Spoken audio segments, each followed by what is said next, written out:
Hello, I'm here today to talk a little bit about how to use a calf restrainer bar on an air-equipped chute. The thing that I like most about my air-equipped chute is the fact that I can work any size of animal. So I don't need to have a calf table to work my newborn calves, and I can also run my cows and my herd bull through my chute. So I'm going to demonstrate how to put on a calf restrainer bar, and then I'll work some calves through the chute and show how much access I have to each area of the animal. So I'm going to show you how easy it is to install one of these. It's a completely tool-less installation. So all I need to do is I open up my side access all the way, and the top bar of the calf restrainer kit has about 12 inches here of movement, allowing for the top movement of the bar. So I'm going to make sure that that's put at the top of the chute, approximately where the rear end of the calf will be once it's in the head gate. So I'm going to assume that it's going to be somewhere in that range there.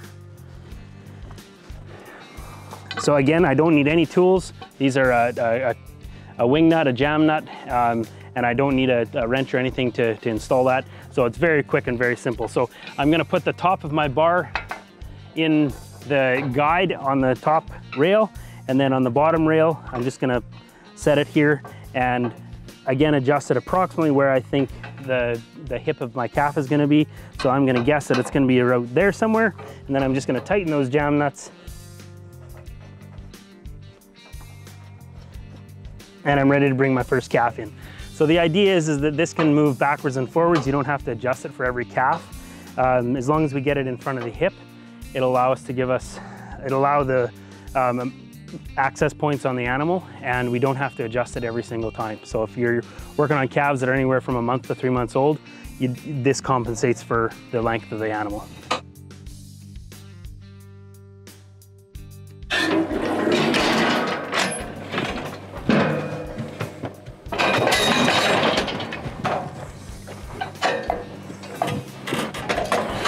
So I'm squeezing the chute as tight as I can. The calf restrainer bar is in there already. So I'm going to open up to give myself top side access. My top door will open up.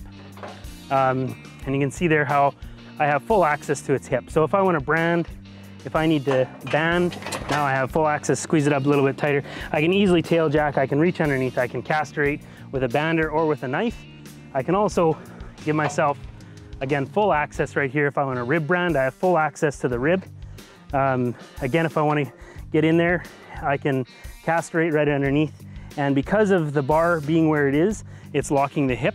So the chances of the calf actually kicking me are a lot less. It's not to say that it can't happen, and we have to be careful. And if we need to give it any shots or have access to its front hip for a brand, we also have access there.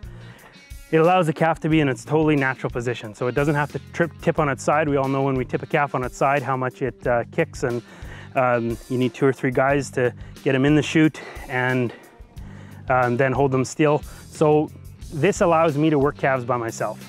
And we all know that the truest test to either a marriage or a friendship is working cattle. At the end of the day, if you ride home in the same pickup, it's a miracle.